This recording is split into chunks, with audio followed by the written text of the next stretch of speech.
Hi ಎಲ್ರಿಗೂ ನಮಸ್ಕಾರ. Welcome to ಆರ್ನ ಕಿಚನ್ ಆ್ಯಂಡ್ ಬ್ಲಾಗ್ಸ್. ಇವತ್ತು ನಾನು ಸಿಂಪಲ್ಲಾಗಿ ಈಸಿಯಾಗಿ ಟೇಸ್ಟಿಯಾಗಿ ಚಿಕನ್ ಕರಿ ಮಾಡೋದನ್ನು ತೋರಿಸ್ತಾ ಇದ್ದೀನಿ. ಇದನ್ನು ನೀವು ಬ್ಯಾಚುಲರ್ಸ್ ಇದ್ದರೆ, ಇವಾಗ ಹೊಸದಾಗಿ ಅಡುಗೆ ಕಲಿತಾ ಇದ್ದರೆ ಅವರು ತುಂಬ ಈಸಿಯಾಗಿ ಈ ರೆಸಿಪಿ ಮಾಡ್ಕೊಬೋದು.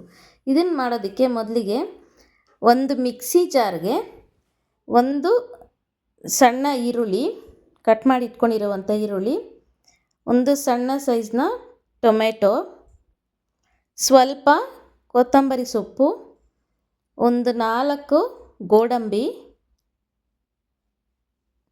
ಸ್ವಲ್ಪ ಬೆಳ್ಳುಳ್ಳಿ, ಒಂದು 2-3 ಪೀಸಷ್ಟು ಶುಂಠಿ,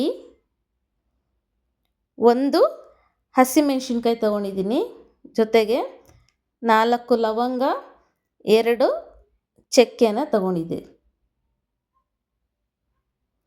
ಇವಾಗ ಇದನ್ನೆಲ್ಲ ರುಬ್ಕೋಬೇಕು. ಸ್ವಲ್ಪ ನೀರು ಹಾಕಿ ನುಣ್ಣಗೆ ರುಬ್ಕೋತಾ ಇದ್ದೀನಿ.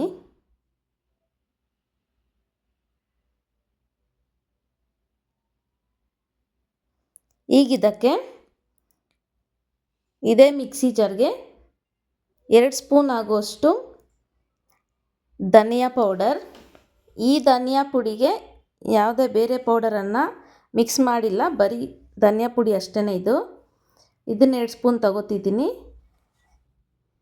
ಜೊತೆಗೆ ನಿಮಗೆ ಖಾರ ಎಷ್ಟು ಬೇಕೋ ಅಷ್ಟು ನೋಡಿಕೊಂಡು ಚಿಲ್ಲಿ ಪೌಡರನ್ನು ಆ್ಯಡ್ ಮಾಡ್ಕೊಳ್ಳಿ. ಇದನ್ನು ಸೇರಿಸಿ ಈಗ ನುಣ್ಣಗೆ ರುಬ್ಕೊಬೇಕು. ಸೊ ಈಗ ಮಸಾಲೆ ರೆಡಿ ಆಯಿತು. ಸ್ಟವ್ ಹತ್ತಿಸ್ಕೊಂಡು ಅದ್ರ ಮೇಲೆ ಒಂದು ಕುಕ್ಕರನ್ನು ಇಟ್ಕೊಂಡಿದ್ದೀನಿ. ಆ ಕುಕ್ಕರ್ಗೆ ಸ್ವಲ್ಪ ಆಯಿಲನ್ನು ಹಾಕ್ತಾಯಿದ್ದೀನಿ.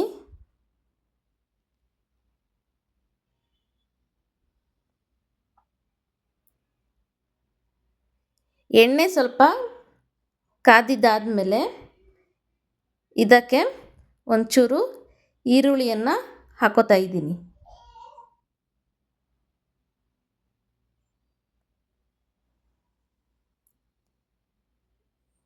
ಈ ಈರುಳ್ಳಿ ಎಲ್ಲನೂ ಗೋಲ್ಡನ್ ಬ್ರೌನ್ ಬರೋವರೆಗೂ ಎಣ್ಣೆಯಲ್ಲಿ ಹುರ್ಕೊಬೇಕು.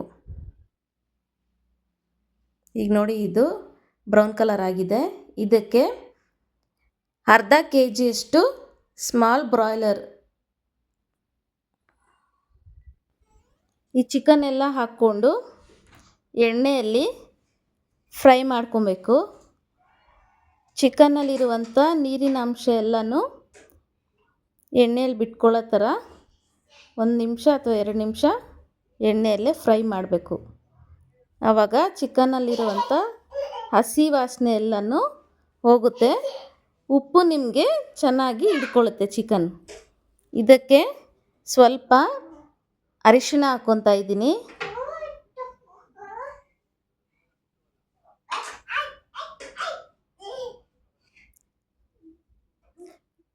ಸ್ವಲ್ಪ ರುಚಿಗೆ ತಕ್ಕಷ್ಟು ಉಪ್ಪು, ಇವೆರಡನ್ನು ಹಾಕಿ ಚೆನ್ನಾಗಿ ಮಿಕ್ಸ್ ಮಾಡ್ಕೊಬೇಕು. 1 ನಿಮಿಷ ಹಾಗೇ ಹುರ್ಕೊಳ್ಳಿ.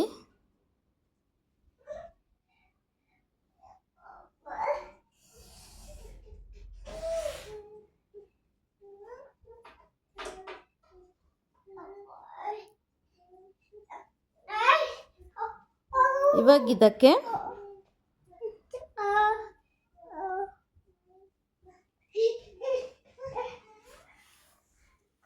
ಅರ್ಧ ಗ್ಲಾಸ್ ಆಗೋಷ್ಟು ನೀರನ್ನು ಹಾಕ್ಕೊತಾ ಇದ್ದೀನಿ.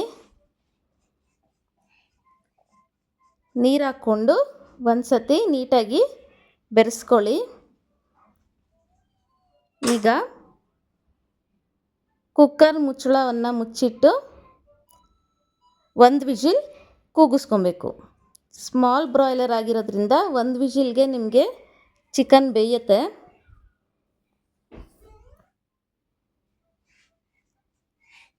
ಒಂದು ವಿಜಿಲ್ ಬಂತು. ಈಗ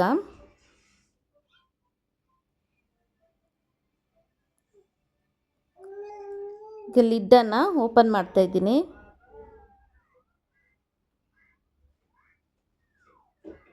ನೋಡಿ ಚಿಕನ್ ಬೆಂದಿದೆ.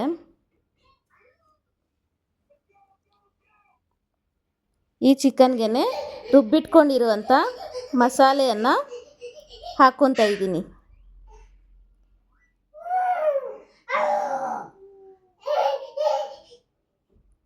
ಆ ಜಾರಲ್ಲಿ ಇನ್ನೊಂದು ಸ್ವಲ್ಪ ನೀರು ಹಾಕ್ಕೊಂಡು ಅದರಲ್ಲಿರುವಂಥ ಮಸಾಲೆನೂ ಪೂರ್ತಿಯಾಗಿ ಚಿಕನ್ಗೆ ಹಾಕ್ಕೊತಾ ಇದ್ದೀನಿ.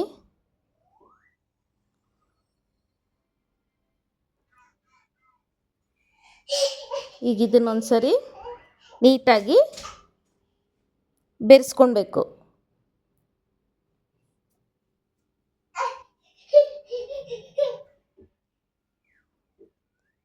ಇವಾಗ ಇದಕ್ಕೆ ನೀವು 1 ಸ್ಪೂನ್ ಆಗೋಷ್ಟು ಚಿಕನ್ ಮಸಾಲ ಪೌಡರನ್ನು ಆ್ಯಡ್ ಮಾಡ್ಕೊಳ್ಳಿ. ಆ್ಯಡ್ ಮಾಡಿಕೊಂಡು ಒಂದು 5 ನಿಮಿಷ ಚೆನ್ನಾಗಿ ಕುದಿಸ್ಕೊಂಡ್ರೆ ರುಚಿಯಾದ ಚಿಕನ್ ಕರಿ ರೆಡಿ ಆಗುತ್ತೆ. ನೋಡಿ ಇದು ಚೆನ್ನಾಗಿ ಬೆಂದಿದೆ. ಇವಾಗ ಒಂದು ಸರಿ ನೀವು ಟೇಸ್ಟ್ ಮಾಡ್ಕೊಳ್ಳಿ, ಉಪ್ಪು ಖಾರ ಕರೆಕ್ಟಾಗಿದೆಯಾ ಅಂತ ನೋಡಿ. ಸೊ ಈಗ ಇದು ರೆಡಿ ಆಯಿತು. ಇದನ್ನು ಸರ್ವಿಂಗ್ ಬೌಲ್ಗೆ ಹಾಕ್ಕೊಂಡು ಸರ್ವ್ ಮಾಡಿದ್ರೆ ಟೇಸ್ಟಿಯಾದ ಈಸಿಯಾದ ಚಿಕನ್ ಕರಿ ರೆಡಿ ಆಯಿತು. ಈ ವಿಡಿಯೋ ನಿಮಗೆ ಇಷ್ಟ ಆಗಿದರೆ ಒಂದು ಲೈಕ್ ಕೊಡಿ, ವಿಡಿಯೋ ಶೇರ್ ಮಾಡಿ, ಸಬ್ಸ್ಕ್ರೈಬ್ ಮಾಡ್ಕೊಳ್ಳಿ ಅಂತ ಹೇಳ್ತಾ ಮತ್ತೆ ಭೇಟಿಯಾಗ್ತೀನಿ. ಅಲ್ಲಿವರೆಗೂ ಬಾಯ್.